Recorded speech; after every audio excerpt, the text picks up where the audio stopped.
हमारे सहयोगी निशांत चतुर्वेदी भी इस वक्त हमारे साथ जुड़ चुके हैं। निशांत, ये हमले बहुत बड़े हैं और हर कोई ये कह रहा है कि रूस को इस बड़े हमले के लिए मजबूर किया गया है। अमेरिका की शय पर यूक्रेन ने वो कर दिया जो नहीं करना चाहिए था, उसका अंजाम है।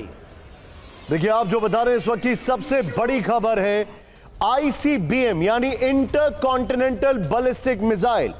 इसको क्यों कहा जाता है? पहले तो इसकी रेंज बहुत लंबी होती है, ये एक कॉन्टिनेंट से दूसरे कॉन्टिनेंट जा सकता है। दूसरा, ये मिसाइल दुनिया में कोई डिफेंस सिस्टम नहीं रोक सकता है, क्योंकि ये वो मिसाइल है जिस मिसाइल के अंदर से स्प्लिट होता है और कई पीसेस गिरते हैं। आईसीबीएम RS-26 उसका इस्तेमाल किया गया है और ये मैं बहुत बड़ी खबर आपको बता रहा हूं। This is first time in the history Ukraine पर से अटैक किया गया है।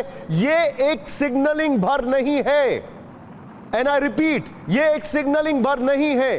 This is a beginning of a very big war. अभी तक जो आप देख रहे थे, अभी तक आपने क्या क्या देखा कि यूक्रेन के F-16 में इस्तेमाल होता है, यूक्रेन F-16 अमेरिका के इस्तेमाल करता है, यूक्रेन स्टॉर्म शैडो इंग्लैंड का इस्तेमाल करता है, यूक्रेन इंग्लैंड जर्मनी के टैंक्स का इस्तेमाल करता है, यूक्रेन ATACMS अमेरिका का इस्तेमाल करता है। पुतिन कुछ नहीं करते हैं, पुतिन सिर्फ रिएक्ट करते हैं। हम लोग हर कोई ये सवाल पूछ रहे थे कि पुतिन की रेड लाइन कहां है, where is the red line of President Putin. और आज इस वक्त अगर आईसीबीएम का इस्तेमाल किया गया है तो ये है पुतिन की रेड लाइन जो पुतिन ने अब ड्रॉ की है। The game is completely changed. अब the ball is in the court of Zelensky. अभी तक पुतिन रिएक्ट कर रहे थे, लेकिन पुतिन का रिएक्शन पूरी दुनिया देख रही है।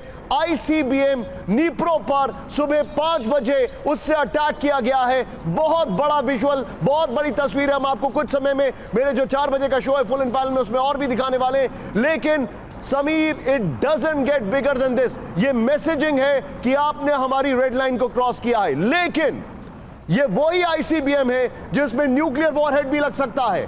ये वही आईसीबीएम है जब न्यूक्लियर डॉक्ट्रिन जो है अभी अभी रशिया ने पूरी तरीके से ऑल्टर कर दी है। और वो इस तरीके से ऑल्टर की है, रशिया ने कहा कि अगर हमारी टेरिटरी पे अटैक हुआ, क्या हुआ था कल?